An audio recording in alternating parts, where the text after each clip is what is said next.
Hi, my name is Jay Nera, and I'm going to talk about the conventional deadlift. When you hear conventional, what people are referring to is arms outside of legs, as opposed to the sumo style deadlift, which is legs outside of the arms. When we look at a lot of conventional style deadlifting, we'll notice that not all of the deadlifts look the same. Some people deadlift with different hip and knee angles in relation to the floor, because some people try to use more quads, some people try to use more hips, more back. And we also notice a lot of differences in people's backs. So some people give their backs up off the floor, they deadlift with an entirely rounded back, or lower back is what I'm thinking about the most. Some people let their lower backs go. And then we have some people who keep their lower back tight and round the upper back, which is how I've been deadlifting for the last few years, the Finnish style. And then we have the traditional conventional, which is the more common one, which is a flat back, a rigid back, slightly arched back. That's the most safe, it is the most basic, and that's what I'm going to be going over right now. When we're thinking about any lift, whether it's squat or bench or deadlift, we're thinking about maximizing our leverages. And with the deadlift, it all starts, in my opinion, with the hands. We want to get as far away from the bar as possible. We want to be as standing upright as possible. And what I mean by that is, if you put 1,100 pounds on my back, and I'm standing straight or even slightly bent like this, with 1,100 pounds on my back, I can handle it. I'll live. I'll be okay. It'll suck. It'll be heavy, but it won't kill me. But the more and more I open my joints, stretch my muscles, put tension into my body, with 1,100 pounds on my back, once I get here, I'm probably just going to collapse, break my back. If there aren't some quick spotters, I'm a dead man. So we want to maximize our leverages so we can handle the most amount of weight. This is a deadlift. It's starting from a dead stop. It's on the floor. So getting it moving is one of the hardest things.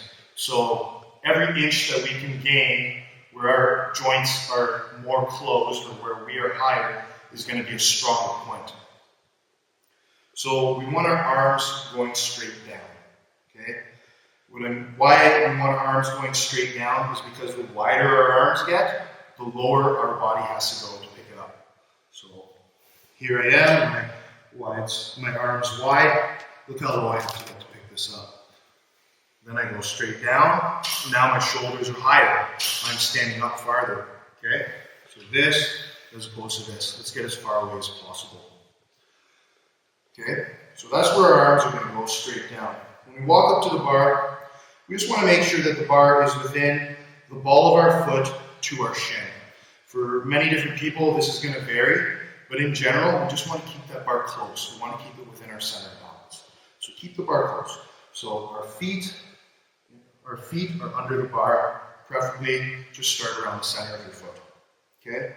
Arms go straight down, and now our legs, we want to be within our arms. We don't want our legs too wide because then our arms and our legs are competing for space. Okay, this is going to cause a lot of problems. It'll bring the bar out forward. It'll cause friction. Okay, it might even cause the bar to roll out. We want to keep everything tight. Okay, arms straight down, feet within our hands. Some people like to go extra narrow. Okay, some people like to flare. I like to go right about here with a slight flare. Okay, my arms are competing with my legs for space, and I have a very slight flare, which is going to allow me to focus more on finishing with my hips and getting them through. Okay, so remember my big on basic squat video? I talked about the upper body being one piece, being set in stone. Let's take the same principle and apply it to this deadlift. Okay, so we want to stand tall, straighten up our spine. Okay, get those spinal erectors involved. Boom, we're nice and tall, standing proud.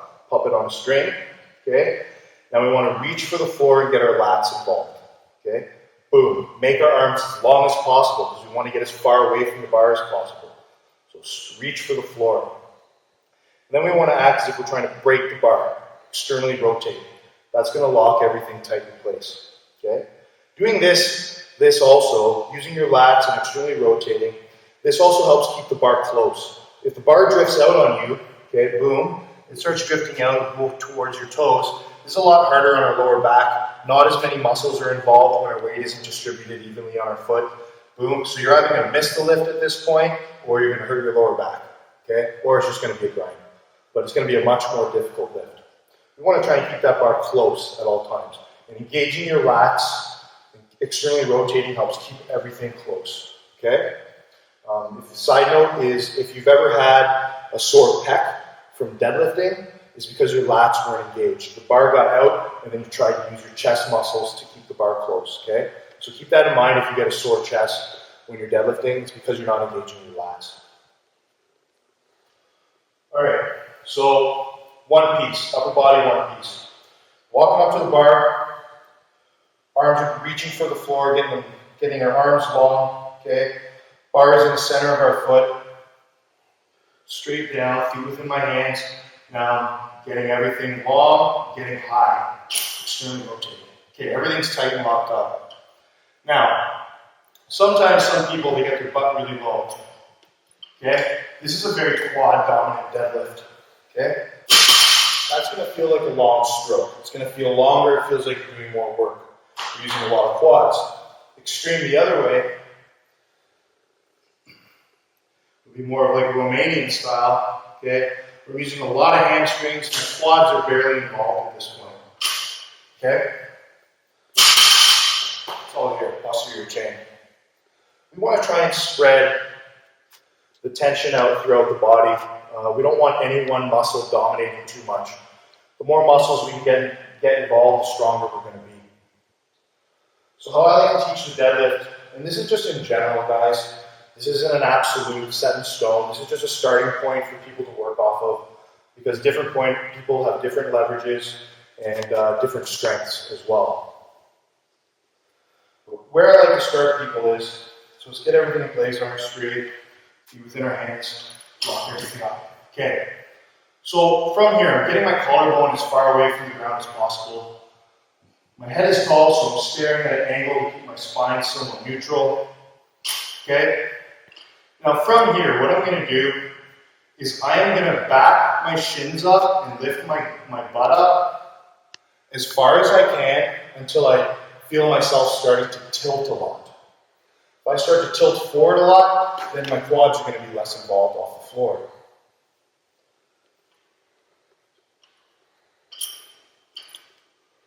So I'm pulling back. Boom. Okay. If I go any farther than this, I'm going to start tilting down. Okay? So I don't want to go that far. So for me, my best position is right here. I feel a ton of tension in my hamstrings right now, but my quads are still involved. Everything is tight and locked out. Okay? So at that point, I'm just going to focus on taking my big breath in and driving through the floor. All right, so we've heard Richard Hawthorne say time and time again that the deadlift is a push and not a pull. And I agree with him on that. So when we're initiating the deadlift, I really like to think about driving through the floor. I like to think about the bar not moving and the floor moving. So it's like the bar is fixed and I'm pushing the floor away. And that's the best way, I think, to get it moving. We see some guys who just kind of yank it off the floor, and there are deadlifters, there are huge deadlifters out there who treat the deadlift as a pull. And you can see it, their hips are higher, and you see their backs doing a lot more work, and those are really strong dudes. But in general, if you want to have an optimal, safe deadlift and not risk injuring your back as much, then you're going to treat it more as a push. So if you've ever, like guys who've done strongman, they've ever tried like a car deadlift, you know, you get everything set and solid, and then you push through the floor.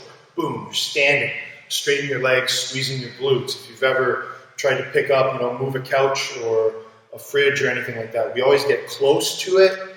We block up, right? Break our belt 360 degrees, create that pressure, and we drive through the floor. We're always staying close and using as much leg as possible. So we're doing the same thing with the deadlifting.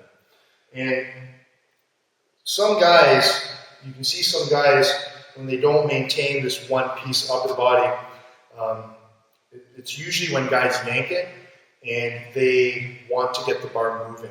So if we're looking at the deadlift, with the exception of the upper back rounding and the flat lower back, the finish style, but if you look at guys who round their whole back or let their lower back go a lot, and you look at guys who treat their upper body in one piece, the pulls are very different.